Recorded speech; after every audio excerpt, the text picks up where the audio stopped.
გამარჯობებით. როგორ გიადვილებთ PGL ავტომობილის მიწოდებას ასშიდან საქართველოში? ამ პროცესს მართლად და ნათელ აგესწრებთ. ნაბიჯი პირველი. აირჩიეთ სასურველი ავტომობილი ასშის ნებისმიერ ავტოაუქციონზე. ნაბიჯი მეორე.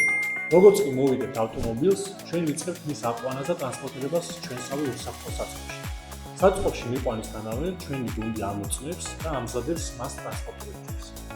ამის შემდეგ უკვე იწყება ნაბიჯი მესამე, უსაფრთხო ჩათვლით. თქვენი მანქანა იტვირთება კონტეინერში. ყოველი წესისა და რეგულაციის დაცვით, რათა მოხდეს მისი უსაფრთხო გადაზიდვა. ნაბიჯი მეოთხე. ჩვენ სრული დოკუმენტაციით და წესების დაცვით ვახორციელებთ ტრანსპორტირებას. ჩვენ ვიზრუნებთ, რომ თქვენი მანქანა საქართველოში ყოველგვარი დაზიანების და პრობლემის გარეშე ჩამოვიდეს. PGL მანქანის გადაზიდვას მარტოს და ხელმისაწვდომს ხდას. დაიწყეთ ჩვენთან თანამშრომლობა დღესვე, რადგან თქვენ მსახურობთ საუკეთესო ასაკებს.